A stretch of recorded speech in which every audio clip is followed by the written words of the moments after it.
Baiklah, Assalamualaikum warahmatullahi wabarakatuh. Perkenalkan, saya M. Wahyu Nurdinullah dari Pendidikan Non-Formal. Di sini dengan NPM A1J 022033 dengan kelas 2A PNF. Saya di sini akan sedikit menjelaskan tentang apa itu pengertian organisasi sosial. Di sini saya ucapkan terima kasih kepada dosen pengampun saya, yaitu Dr. Ilham Abdullah MPD, yang telah memberikan tugas kepada saya dan amanat yang akan saya jaga. Baiklah, yang pertama yaitu apa sih pengertian organisasi sosial? Organisasi sosial adalah suatu kelompok atau entitas yang terdiri dari individu-individu yang memiliki tujuan atau kepentingan bersama dalam memenuhi kebutuhan sosial, mengatasi masalah sosial, atau mempromosikan perubahan sosial. Organisasi sosial dapat berbentuk badan hukum atau non-hukum dan biasanya beroperasi sebagai entitas nirlaba. Baiklah, lanjut yang kedua, apa sih definisi organisasi sosial? Definisi organisasi sosial adalah kelompok atau entitas yang terdiri dari individu-individu yang bekerja bersama untuk mencapai tujuan sosial tertentu. Organisasi sosial berfokus pada memenuhi kebutuhan sosial, mengatasi masalah sosial, atau mempromosikan perubahan sosial. Mereka biasanya beroperasi sebagai entitas nirlaba dan memiliki tujuan untuk meningkatkan kualitas hidup masyarakat serta memperjuangkan kesetaraan sosial dan keadilan.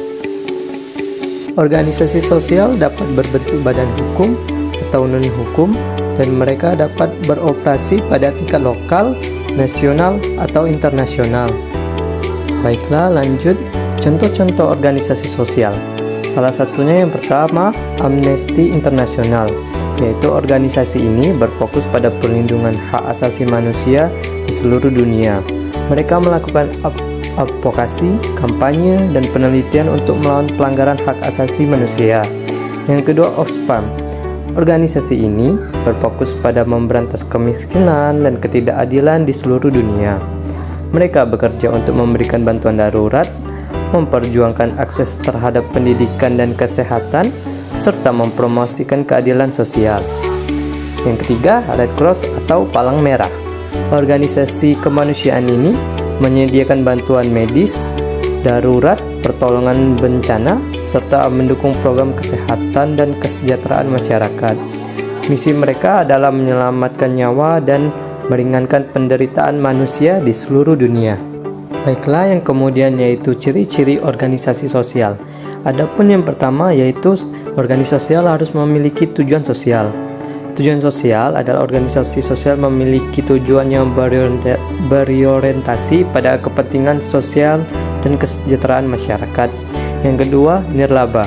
Organisasi sosial berprofesi sebagai entitas nirlaba, tidak bertujuan menghasilkan keuntungan finansial.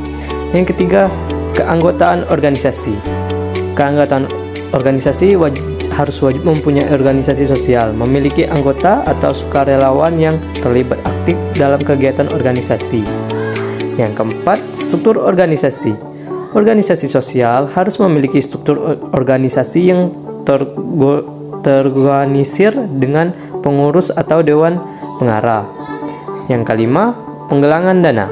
Organisasi sosial mengandalkan penggalangan dana untuk mendapatkan sumber daya yang diperlukan.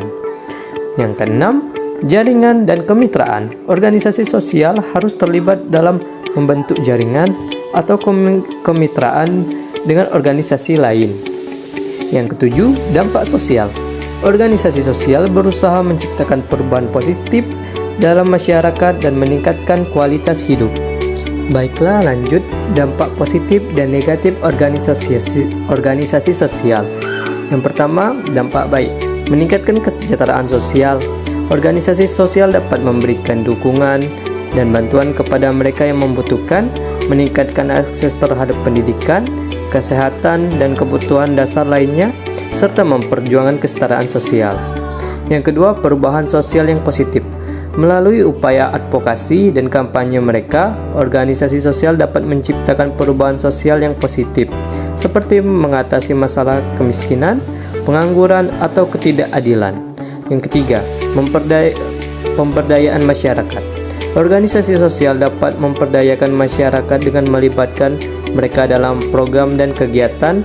Mereka memberikan pelatihan dan meningkatkan kesejahteraan akan hak-hak mereka. Lanjut, dampak buruk. Ketergantungan. Jika organisasi sosial tidak membangun keberlanjutan atau kemandirian, mereka dapat menciptakan ketergantungan pada bantuan atau program yang mereka berikan, menghambat pertumbuhan mandiri masyarakat.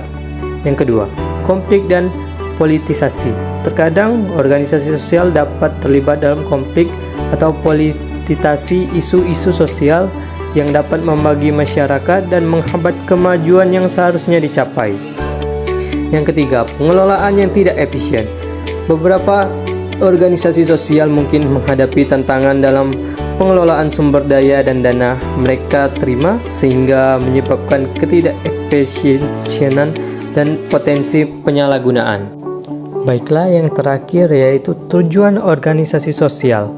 Tujuan utama dari organisasi sosial adalah untuk memperbaiki kondisi sosial dan kesejahteraan masyarakat tertentu.